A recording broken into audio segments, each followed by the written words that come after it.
first chapter of Red Dead Redemption 2 is easily the most hated part of the entire game, and it's not hard to understand why. It's the slowest, most linear and boring part of the game, and many players couldn't even get past it, and I can see where they're coming from. I just don't agree, because this part is so often ignored and forgotten by the majority of players, it doesn't get the attention it deserves for how important and how good it actually is. A lot of people who try to rush through this section just to reach the open world as fast as possible end up missing what is essentially the beginning of the end for the era of the cowboys and the Van der Linde gang. It's a chapter that starts this story in a truly captivating way, and those who don't try to feel and experience this intro end up robbing themselves of what might just be the most underrated part of Red Dead Redemption 2.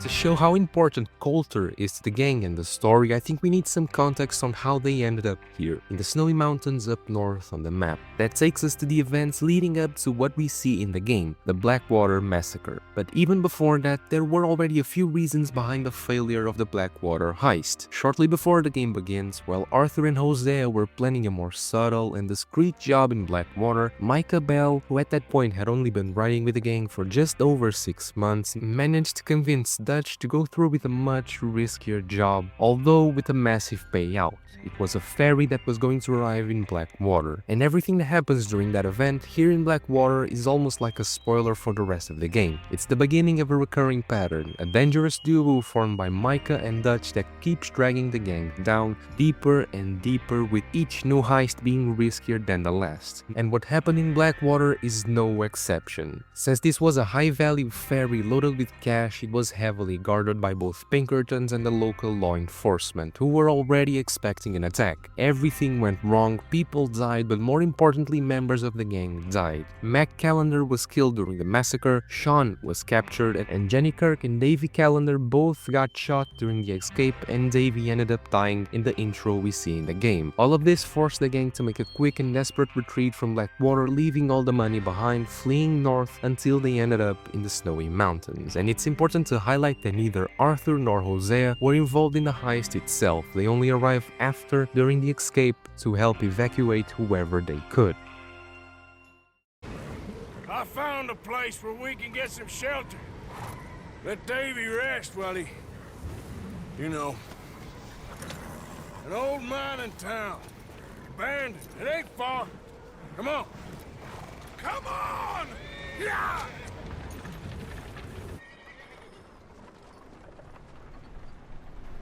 The game opens up with tragedy, a consequence that feels almost inevitable in this kind of life this gang leads. Right from the start, it establishes the weight those deaths had on the remaining members. Even though it's silent, that weight is deeply felt by everyone. But fortunately, here's Dutch. We're introduced to him in this game in a very different way than how he appeared in the first Red Dead. Here, he's still a charismatic leader, the famous Dutch Van der Linde, someone who, with words alone, can be the most persuasive man alive. At this point, he's holding the gang together, keeping them strong, safe, and willing to push forward. Because after all, that's what a leader does. He stays strong, protective, and always charismatic. It's a very depressing contrast, watching how far he falls as the story goes. This Dutch we see in Colter gets lost along the way, and while here he still seems very genuine, caring about others and the well-being of his people, in the later chapters he becomes more of an actor than a real person, until he eventually stops caring altogether. And right from the beginning, Dutch steals the spotlight, something only he can do. Even though Arthur is present, Dutch is the one who stands out. Arthur is more of a listener, someone who's just there to be Dutch's right hand in action, but when it comes to words, Arthur steps aside. That's something that changes by the end of the game. Arthur begins to break free, stops being Dutch's shadow or his yes man, and becomes his own person, someone who can speak and sometimes even stand against the orders of the man he once saw as a father. Now all of you, get yourselves warm. Stay strong. Stay with me. We ain't done yet.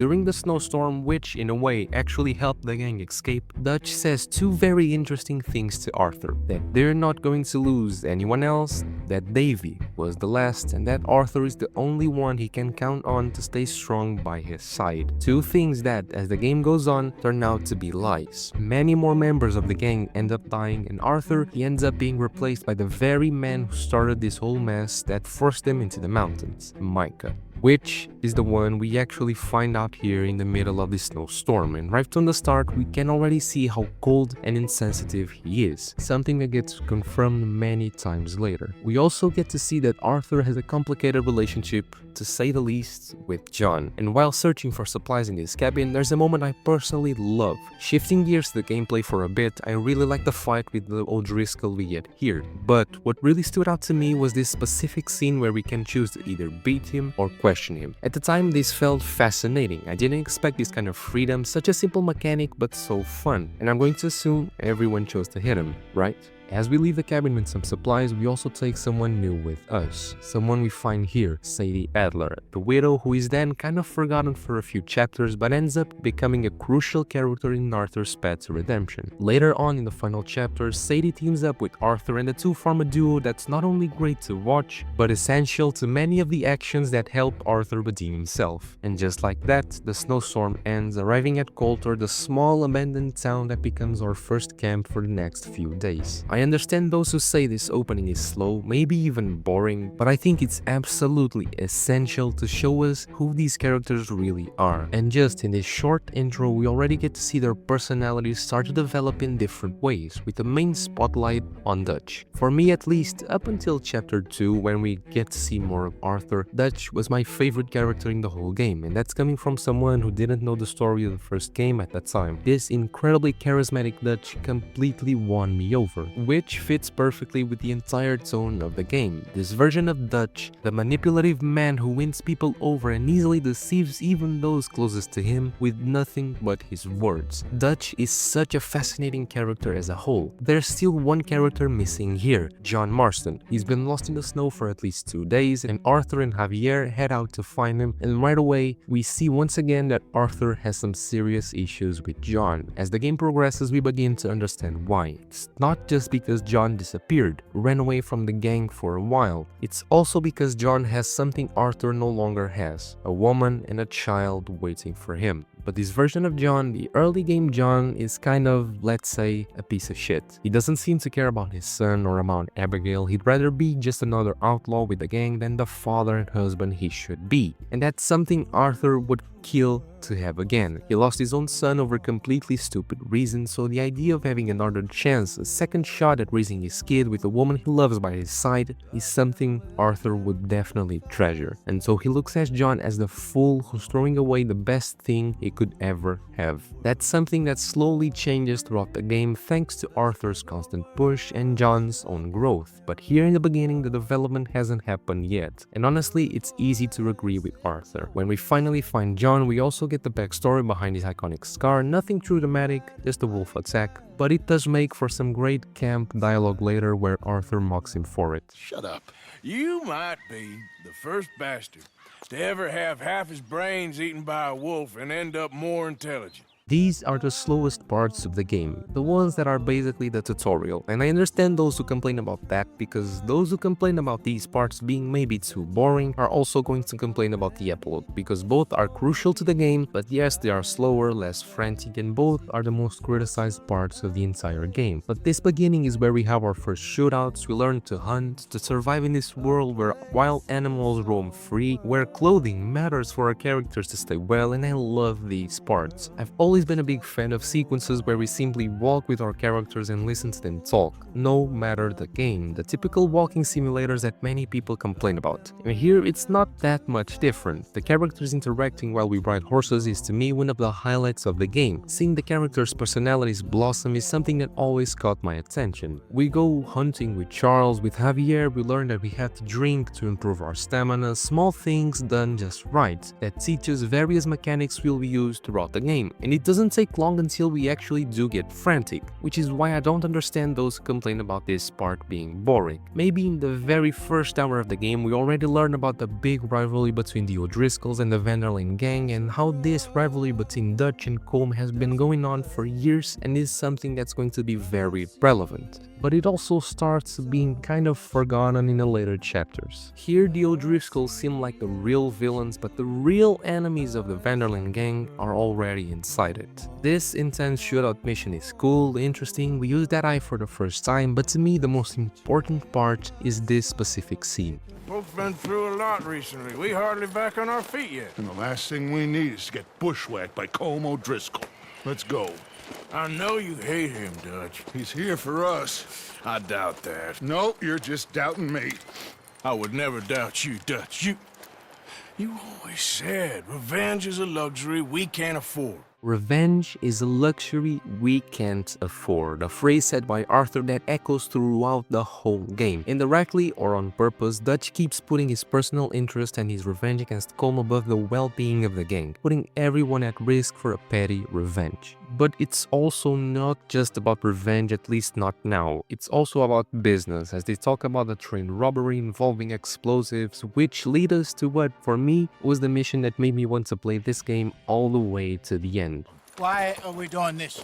Weather's breaking, we could leave. I thought we was lying low. Yeah, come on. What do you want from me, Hosea? I just don't want any more folks to die, Dutch. We're living, Hosea, we're living. Look at me. We're living, even you. But we need money. Everything we has in Blackwater. You fancy heading back there? No. Listen, Dutch, I ain't trying to undermine you. I just want to stick to the plan, which was to lie low, then head back out west. Now, suddenly we're about to rob a train. What choice have we got? Leviticus Cornwall's no joke, Dutch. Who is Leviticus Cornwall? He's a big railway magnate, sugar dealer, oil man. Well, how good for him. Sounds like he has more than enough to share.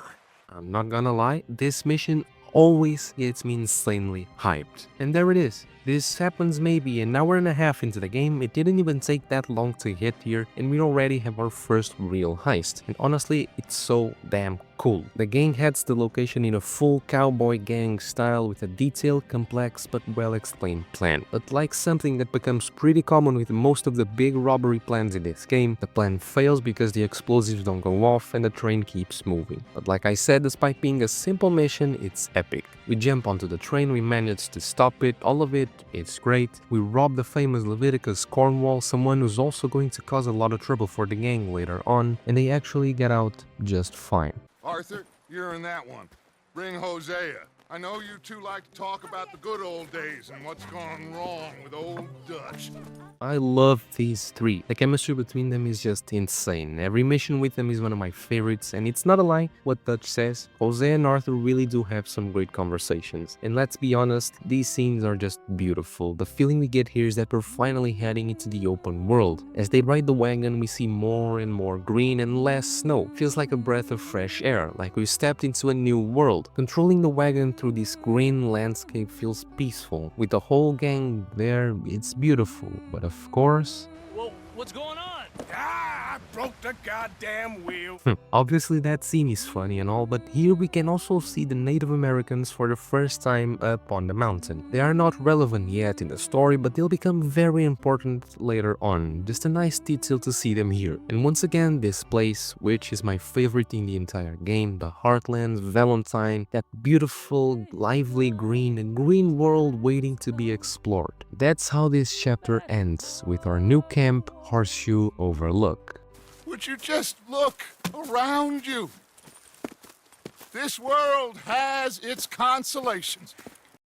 Colter is the first chapter of this story, and it already tells us very subtly everything we need to know and what's to come. So it's not just a tutorial, but a foreshadowing. It brings a false sense of freedom to the gang, as if they're free making their own choices, but even the game itself says it. This is the end of the cowboy era, the end of the outlaws, and the entire game gives the gang the illusion that they're in control, but they never were and they never really will be. And it's a perfect chapter to show the emotional state of all these characters in these first moments, the cold and the silence of the snow symbolizing the imminent death of the Old West as they once knew it. It also serves to show the beginning of the characters who steal the game with their development, Arthur, Dutch, and John, who for me are the three characters with the best arcs in the whole game. Arthur's obvious redemption, Dutch's descent into madness, and John's acceptance that he can become something better for his family. A lot of people say this chapter is weak, but it's far from that. It's a very important chapter in terms of both story and gameplay. It's a bit different from what people expect from the open world of Red Dead Redemption 2, but it's crucial. I don't think it's the best part of the game, but it's a very good one, and nowhere near as boring as many people say it is.